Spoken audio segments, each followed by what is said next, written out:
This is my go-kart I built about 2 or 3 years ago. It has full suspension, front and rear. Can't remember the exact numbers for suspension travel. It's been a while since I messed with this. I've been playing with 6-wheelers, and this has been sitting in the barn. But I'm redoing a 6-wheeler and have the motor out, and decided to put the motor back in a go-kart. And I'm doing a video walk around of the go-kart. It was a Manco Dingo 8 horsepower go-kart. It had no suspension.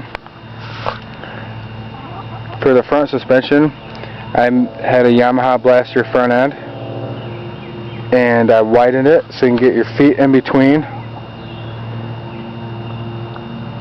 the A-arms. And then I had problems with the steering, so I had to come up with a way to steer it, because with the suspension travel on a normal go-kart, the tie rod's hooked to the spindle, to the steering column, but with the suspension moving here, it just wouldn't work. And I didn't have the money or a rack and pinion gearbox laying around, so I came up with this, and this works pretty good. I just made a pivot point here, and this is a lever, same over here,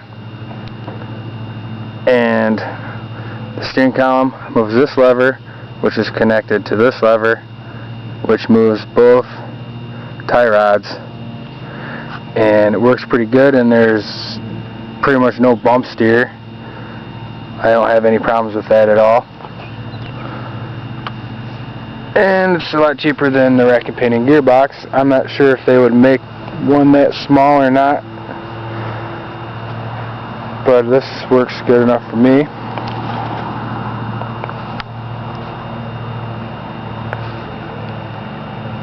This frame down here, this tube, is the original Dingo tubing, and welded. This tube here is the blaster, and so is this. And then I redid this whole top. Wasn't on the Dingo frame. This tube here come up, and it was this backrest right here is all the stock stuff. This is the stock steering column, and this piping here, and the steering wheel. Made a battery box here. Got corroded a little bit from sitting. The rear suspension, the swing arm I made, the back is actually the Dingo frame, and it was welded rigid into the front part, but I cut it and made this mount here. Found some piping, put a bearing in there, put some flanges on the cart side, added a bolt, and then you got problems with your chain tightening and loosening as suspension travels. So I put in a longer bolt, got 2 idler sprockets, welded them together with a pipe. There's a bearing on each one of these, and that's like a little mini jack shaft. The chain's a little loose here. Should be a lot tighter than that, but I didn't. This one here is like a tooth or 2 smaller than this one, so it geared it up a little bit from that. But other than that, it's pretty much the factory Manco Dingo gearing.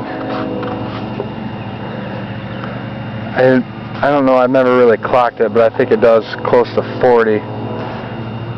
The motor is currently not governed, and in all my other videos I had on here from when I first built this, it was governed, and there's a big difference in speed, acceleration, top end speed.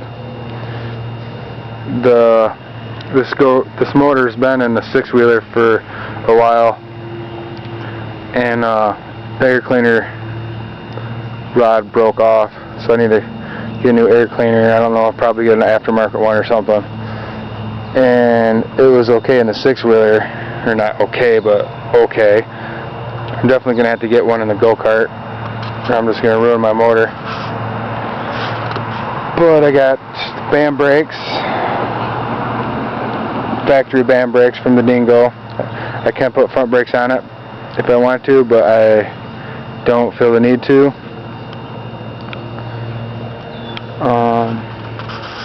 Pretty much sums it all up. I got the ag tires on the back. Them are backwards on the six-wheeler. That's just for the six-wheeler folks out there. For dirt and mud, they are the right way.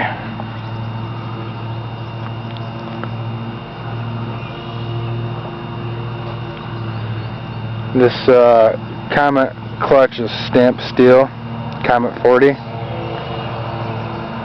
I used to run this in the six-wheeler, but I switched to a Salisbury. The Salisbury had a bigger diameter, so I can get a lot more speed on a six-wheeler, but it's not needed on this one. But I welded a water pump pulley off a small block Chevy, and I was able to run an alternator off that in the six-wheeler. I don't know, I might be doing that on the go-kart.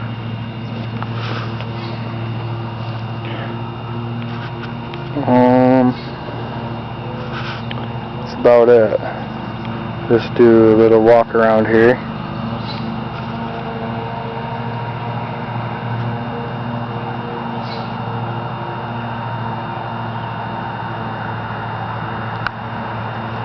I made this real small to fit in the back of my truck.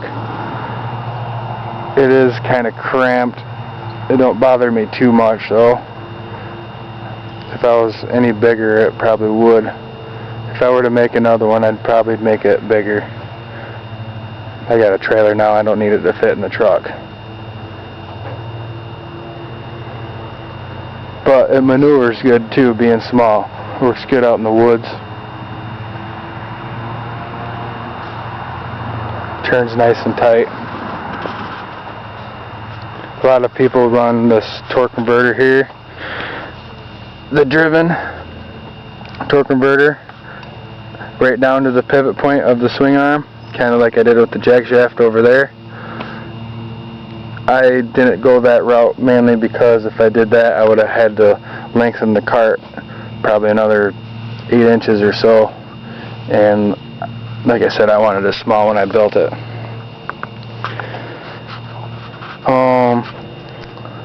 I'm going to go riding state land here in a month, and I'll be doing some video of it up there, and you can see how she rips now with this ungoverned 16 horsepower max motor.